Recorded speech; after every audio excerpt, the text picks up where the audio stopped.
नमीश आहूजा जी पटियाला से। श्री हरिवंश। राधा वल्लभ श्री हरिवंश। महाराज जी आपके चरणों में कोटि कोटि प्रणाम। महाराज जी श्री जी की कृपा से मैं 7 साल से प्रतिदिन मंदिर जाता हूँ, प्रतिदिन नाम जप भी करता हूँ, पर मेरे जीवन में जब भी कोई प्रतिकूलता आती है या कोई कार्य सफल नहीं होता तो मेरे शरीर के रिश्तेदार मुझे कहते हैं, कहाँ गए तुम्हारे भगवान, प्रतिदिन मंदिर जाने का क्या फायदा हुआ। जब वो ऐसा कुछ भगवान के विषय में बोलते तो मुझे बहुत गुस्सा आता है। महाराज जी मेरा मार्गदर्शन करें। देखो, अज्ञानी जन तो कुछ भी बोलते रहेंगे। अभी मंदिर जाना या कुछ भी सत्कर्म करना नई खेती है, पर माल तो पुराना ही खाना पड़ेगा। अभी जो पूर्व स्टॉक है गोदाम में वही चलेगा। फसल आगे वाली जब आएगी तो उन जो भी प्रश्न करें कि मंदिर जाते हो तो क्या हुआ, तो किसान पहले खेती तैयार करता है, फिर बीज बोता है, फिर सिंचाई करता है, महीनों सेवा करता है, खूब पैसे लगाकर उसे बल प्रदान करता है खेती को। फिर जाके जब राशि का समय आता है, जैसे निकल गया, अब 1 मन गेहूं बोने वाला 60 मन गेहूं उसी से काट रहा है। अब जब 1 मन गेहूं फेंक दिया और दूसरे दिन उसके पास रोटी के लिए नहीं, अब उसे कोई उपहास करे कि बेवकूफ़ है ये, फेंक के आया 1 मन, कम से कम पिसवाता तो 1 हफ्ते चलता, क्या करेगा वो 1 मन। तो चुप रहो, 4 महीना चुप रहो, इसके बाद वो 1 मन 60 मन तुम्हें जब देगा तब उसको बताना कि ये देखो 1 मन फेंका था, अब 60 मन आया है। तो अभी आपका मंदिर जाना, भगवत आराधना करना, ये नया कर्म है।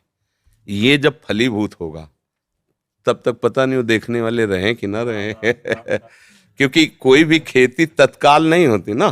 तो इसलिए बच्चा, ये सत्कार्य है। सत्कार्य कभी व्यर्थ नहीं होता। जब असत कार्य नहीं बिना दंड दिए रहता तो सत्कार्य तुम्हें मंगल किए बिना कैसे रह सकता है। हाँ, ये जरूर है कि पूर्व जन्म के हमारे कुछ ऐसे कर्म हैं जो हमें भोगने ही पड़ेंगे। हाँ, तो इसमें कभी भगवान पे अश्रद्धा न करे। हाँ, उसको जैसे हम कई बार सत्संग में सुनाया है, उदाहरण से बात समझ में आ जाती है। 1-2 मित्र थे, स्कूल में साथ पढ़ते थे। जब थोड़े सयाने हुए तो एक गलत मार्ग में चला गया। धनी घर का था, शराब पीना, वैश्यागमन करना, जुआ खेलना, बस ऊट पटांग गनत। और एक था गरीब घर का था, वो गंगा नहाना, नाम जप करना, मंदिर जाना, ऐसे शुरू कर दिया। अब जो जिस मार्ग में चलता उसमें उसकी और बढ़ोतरी होती, वो और गंदा, ये और भगत। तो इसने ब्याह भी नहीं किया, नाम जप, और वो तो मतलब जितनी गंदगी। एक दिन दोनों मित्रों की मिलान हो रही थी, वो उधर से आ रहा था और ये इधर गंगा नहा के नाम जप करते हुए जा रहे थे। तो जे देखा मित्र से इतना बड़ा खजूर, खजूर काटा होता ना, इतना बड़ा काटा पार कर गया। वो भगवान का नाम लेते हुए बैठ गए और वो लांग बूट पहने हुए नशे में एकदम। बोले, देख लिया तेरे भगवान ने क्या किया, पूरा जीवन हो गया ना गंगा नहाते हुए, अब क्या, देख देख मेरे पास वैभव, क्या कमी है। लोग जहां जाते 4 लोग आओ आओ बैठते, मौज मस्ती, कहते थे हमारे साथ रहे, मौज मस्ती में रहेगा। अब इतना कह के तो चला गया। 4 कदम बढ़ने पर उसको एक अटैची मिली जिसमें हीरे थे। लौट के फिर आए, बोले, देख रहे तेरे कांटा लगाओ मेरे। अब तो उसका विश्वास नष्ट हो गया कि यार मतलब वास्तविक कुछ नहीं है ये सब, गंगा नहाना है सब, चला गया। इतने में जब किसी का विश्वास टूटता है तो भगवान उसको, जैसे आपको यहाँ भेज दिया, या भगवान स्वयं समझा देंगे, क्योंकि विश्वास भगवान पे किया ना तो वही समझा। ये ड्यूटी है उनकी, वो समझा देते। कोई ऐसा शास्त्र पढ़वा देंगे, कोई प्रवचन सुनवा देंगे, अच्छा ऐसा आपके या अंदर ही विवेक जागृत, ये उनके हाथ का बात है, वो क्या करते हैं। भगवान एक ब्राह्मण के रूप में वयोवृद्ध तपस्वी, अरे बेटा तुम्हारे कांटा लग गया क्या, राम राम। बोले, नाम मत लो, पूरा जीवन हो गया नाम लेते हुए, हमको क्या मिला। वो हमारा मित्र है, शराब पीता, व्यभिचार करता, नाना प्रकार के, और देखो उसे अटैची में, यहाँ भोजन की व्यवस्था नहीं, पूरा जीवन हो गए। बोले, पहले कांटा निकाल लेने दो। भगवान थे, सर से कोई पीड़ा नहीं। कहा, बेटा तुम देखना चाहते हो कि उसको ऐसा क्यों है, तुम्हें ऐसा क्यों है। तो जैसे टीवी चल दे ना सीरियल, ये देखो, चिप लगा दे तो पूरा सीन, और उसको पूर्व जन्म का सीन दिखाई देने लगा कि ऐसा भयानक पापाचरण पूर्व जन्म किया था, इस जन्म में इसी क्षण सूली की सजा मिलनी थी। उससे पूर्व में राजा लोग सूली की सजा देते थे। सूली के एक भाले जैसा यंत्र ऊपर से जाके छोड़ दो, गुदा द्वार में ऐसे घुस जाए, वो तड़पता हुआ कितने घंटों में, मतलब बहुत बुरी मृत्यु, बहुत बुरी मृत्यु, जैसे क्रूश की सजा, गाड़, बहुत बुरी मृत्यु। वो तुम्हारे इस भजन के प्रभाव से सारे पाप नष्ट हो गए, एक खजूर के कांटे में निकल गया। अब तुम्हारे पाप नष्ट हो गए, अब ये पुण्य और पीछे का पुण्य दोनों मिल रहे हैं। आगे चलकर तुम्हारी ऐसी उन्नति होगी जो सदा सदा के लिए सुख प्रदान करेगी। और इसका पूर्व जन्म का इतना पुण्य था कि इस समय इस प्रांत का ये राजा होता, पर इसने व्यभिचार करके पाप करके सारे पुण्य नष्ट कर दिए। अब इसको जो एक अटैची में हीरे जवाहरात मिले खाली, बस समाप्त उसका पुण्य। इसको जहां भोगेगा तहां पूर्व का पाप और अभी का पाप जब मिलेगा तो ऐसे ब्लास्ट होगा कि देखने लायक नहीं रहेगा ये। अब उसको विश्वास हुआ कि हाँ ये बात, बोले तो कभी हम नहीं छोड़ेंगे भजन। बोले हाँ, भजन व्यर्थ नहीं होता। वर्तमान में देखा जाता है कि सत्य से चलने वाला, भजन करने वाला दुखी हो सकता है, और गंदा आचरण करने वाला बढ़िया। पर ध्यान रखना, वो बढ़िया तब तक है जब उसका पूर्व का पुण्य चल रहा है। जहां वो खत्म हुआ फिर देख लेना क्या बढ़िया है। हमने कई बार सत्संग में भी बताया कि एक पूर्वाश्रम में जब हम थे तो वहां आते थे ठाकुर राघवेंद्र सिंह, थे भी ऐसे ही मुझसे रखिए एकदम 20 आदमी राइफल लिए उनके पीछे चले। जब जैसा मन आया जिसको जूते से पिटवा दिया, जिसकी माई बहन की तरफ गंदी दृष्टि उठवा लिया। और उनका भाई सुरेंद्र राक्षस समझो, ये मतलब कोई कथा नहीं कह रहे, घटना। हंसिया से काट देता, बड़े बड़ों को चीर। और बड़े बड़े अधिकारी वो जमींदार उनके यहाँ मतलब महल बना हुआ, आज भी महल बना हुआ है उनका।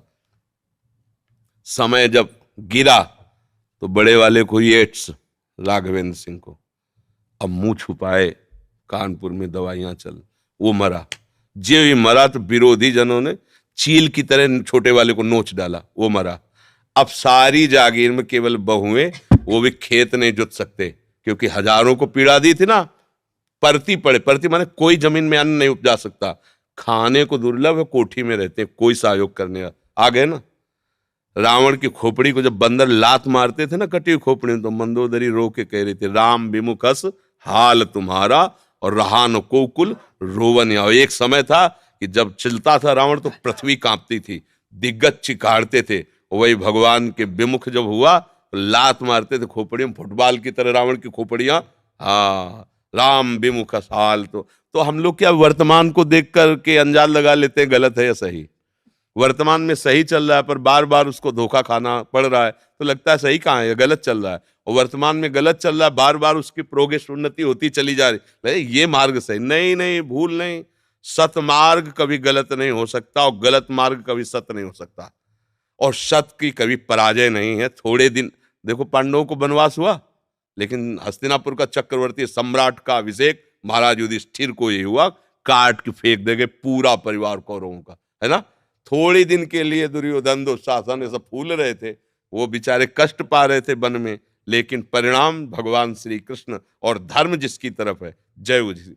तो थोड़े दिन कष्ट मिलना कोई मतलब बुरी बात नहीं, परिणाम बढ़िया हो ये बात देखें। थोड़े दिन मौज मस्ती हो, परिणाम तो फिर परिणाम। अब मौजे मस्ती में तो जेलें भरी हैं, ये जेल काहे भरी है, यही भरी है। बुद्धि भ्रष्ट हो गई, गलती कर दी, आजीवन सजा, आजीवन कारावास। भैया कभी अपने विश्वास को विचलित मत होने देना, है ना। वो ऐसी शक्ति हमें देना दाता, मन का विश्वास कमजोर होना। कहीं से भी बात हो, अपनी बात, अये हे प्रभु मुझे ऐसी सामर्थ्य दो कि आपके प्रति कभी मन का विश्वास कमजोर न होने पाए। ये माया करेगी, लोग ऐसा उपहास करेंगे, बड़े भजनानंदी मन के हो गई ना किडनी फेल। दूसरे के लिए बपली कह रहे, हो गई ना किडनी फेल क्या। अब ये प्रोग्राम पीछे का चल रहा है नहीं? हमारी नई खेती है, ये देख लो नई खेती है। आप नौजवान राधा राधा ऑफिसर रैंक के लोग नौकरी छोड़कर बाबा जी बने बैठे, ये हमारी कमाई है और ये हमारे पीछे की कमाई है। पूर्व जन्म का कोई पाप, माँ के गर्भ से ही ऐसी रचना की किडनी की कि अब जाकर कोई फेल हो गई। ये गर्भ से ही होता है, पॉलिसिस्टिक किडनी डिजीज, ये एक रोग होता है जो माँ के गर्भ से इसकी रचना होती है, ये वंशानुगत आता है। तो किसी के कहने से क्या है भाई, सब संसार में अपने अपने मन से चल रहे, वो कुछ भी बोल सकते, भगवान को गाली दे सकते, ले भगवान को गाली दे, तो किसी के मुंह में नहीं लगना, अपनी बात समझना है। बड़े भाग्यशाली हो जो तुम मंदिर जाते हो धर्म भाव में। शराब तो नहीं पीते होगे? हाँ, पीना भी ले, हाँ कोई भी नशा, ठीक।